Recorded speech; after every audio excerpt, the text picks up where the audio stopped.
ሰላም እንደምን አላችሁ ተመልካቾቼ? እኔ እግዚአብሔር ይመስገን በጣም ደህና ነኝ። ዛሬ ይዤላችሁ የቀረብኩት እንዲህ እንደምታዩት በጤፍና በፍርኖ ዱቄት የሚሰራ የአነባበሮ አይነት ነው። በቀላል ዘዴና በፍጥነት ማዘጋጀት የምንችለው ነው። እንደምትወዱት ተስፋ አደርጋለሁ። አብራችሁኝ ቆዩ። ለመስራት የተጠቀምኩት 2 ኩባያ የፍርኖ ዱቄት፣ ግማሽ የሻይ ማንኪያ ጨውና ግማሽ የሻይ ማንኪያ ደረቅ እርሾ፣ 2 ከግማሽ ኩባያ ከብርዱ ወጣ ያለ ውሃ እና ግማሽ የሻይ ማንኪያ ቤኪንግ ፓውደር ናቸው። በጤፍ ዱቄት ያዘጋጀሁትንም ልክ እንደ ፍርኖ ዱቄቱ በተመሳሳይ መንገድ ነው ያዘጋጀሁት። 2 ኩባያ የጤፍ ዱቄት፣ ግማሽ የሻይ ማንኪያ ጨው፣ ደረቅ እርሾና ቤኪንግ ፓውደር እና ሞቅ ያለ ውሃ አድርጌ ነው ያበካሁት።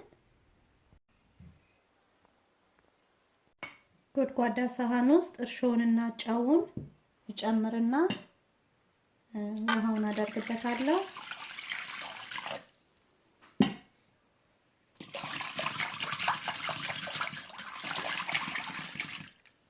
ቤኪንግ ፓውደሩንና የፍርኖ ዱቄቱን አብሬ ነፋዋለሁ።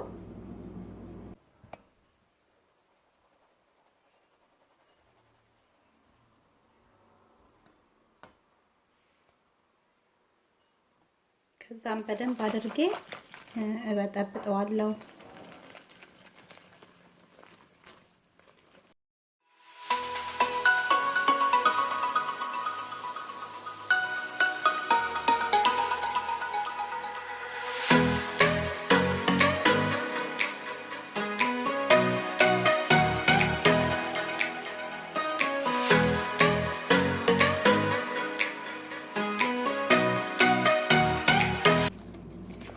በደንብ እንዲካደባለኩት በኋላ ሞቅ ያለ ቦታ ሸፍኜ ከ30 ደቂቃ እስከ 1 ሰዓት አቆየዋለሁ። እሺ ጤፉንም ልክ እንደ ፍርኖ ዱቄቱ በተመሳሳይ መንገድ አዘጋጅቼዋለሁ።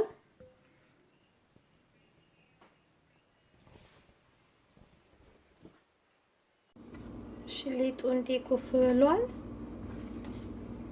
አሁን እንጋግረዋለን። በመጥበሻ ነው የምጋግረው።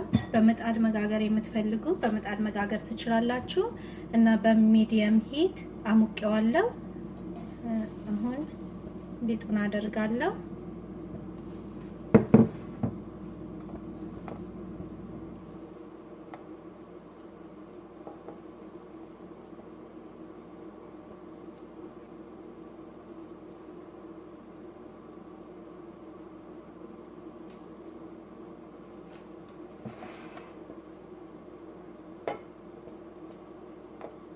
እና አይን እስከሚያወጣ ትንሽ እጠብቀዋለሁ።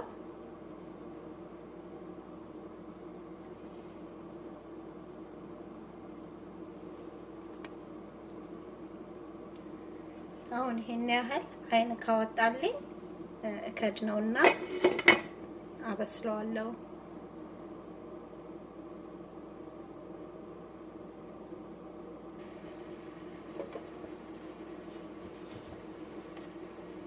አሁን አወጣዋለሁ። እዚህ ጋር ቀዝቃዛ ውሃ አለኝ እና በፔፐር ታወል ወይም በጨርቅ መክቤ እንደዚህ አሸዋለሁ፣ ወለወለዋለሁ። ከፈለጋችሁ ሲንክ ላይም ገልበጥ አርጋችሁ ከታችሁ በቀዝቃዛ ውሃ ማለቅለቅ ትችላላችሁ።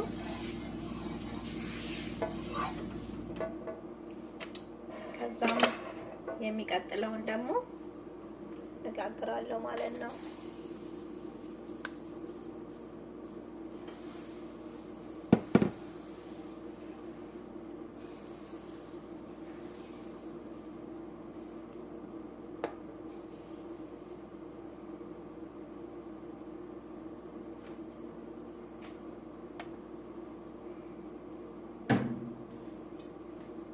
አሁንም ትንሽ አይን እስከሚያወጣ እጠብቃለሁ።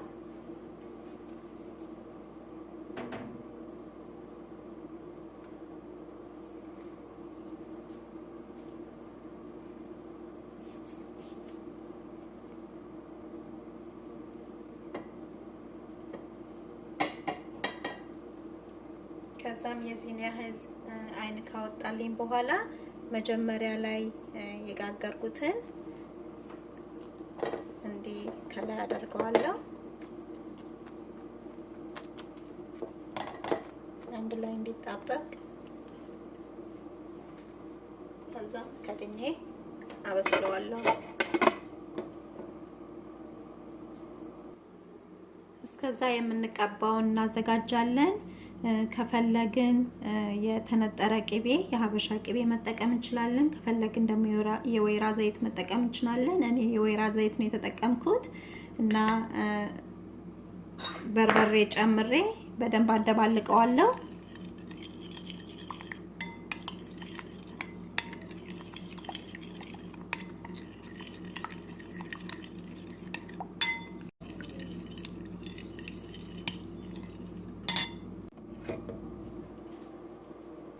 አሁን አወጣዋለሁ።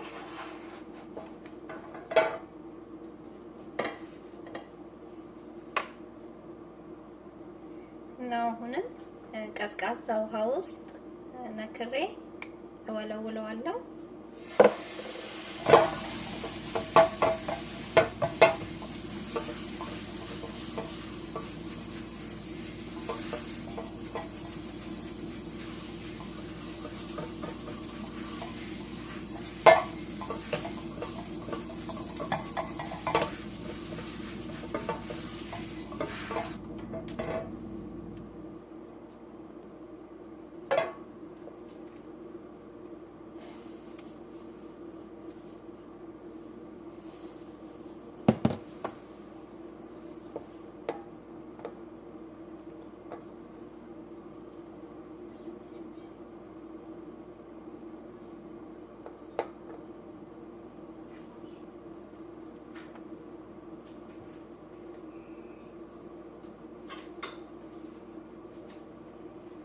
እሺ አሁንም እንዴ አይነት ሲያወጣለን እኔ 3 ጊዜ ስለሆነ የምደርበው አሁን ያወጣሁትን እደርብበታለሁ። እናንተ እንደፈለጋችሁ በሁለትም ማድረግ ትችላላችሁ፣ በ3 በ4ም እንደሚመቻችሁ ማድረግ ትችላላችሁ። ከዛ ከድነዋለሁ።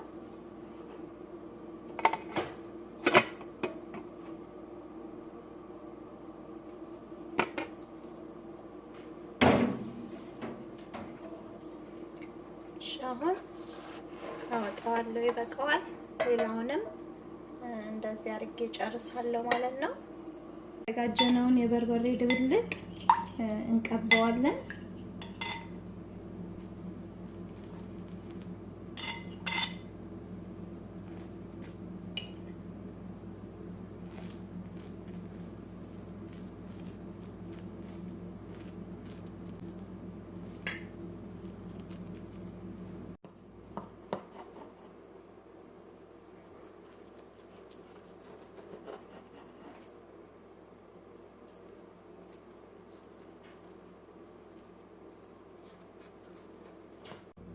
ይሄንን ይመስላል እንግዲህ ተመልካቾቼ። ይሄ በጤፍ ያዘጋጀነው ነው። ይሄ ደግሞ በፍርኖ ዱቄት ያዘጋጀነው ነው። እንዲሁም ደግሞ ሳልደራረብ እንዲሁ በነጠላ ያዘጋጀሁት አለ እና እንደፈለግነው አድርገን በቀላሉ በትንሽ ሰዓት ውስጥ ሰርተን መመገብ እንችላለን ማለት ነው። ለቡና ቁርስ፣ ለቁርስ፣ ለመክሰስ በጣም አሪፍ ምግብ ነው። እንደምትወዱት ተስፋ አደርጋለሁ። እናንተም በየቤታችሁ ሞክሩት እና ይህን ቪዲዮ ከወደዳችሁት ላይክ፣ ሼር አድርጉ። አስተያየትም ካላችሁ ጻፉልኝ። በሌላ ቪዲዮ እስከምንገናኝ እግዚአብሔር ሰላም በያላችሁበት ይብዛላችሁ። ደህና ቆዩ።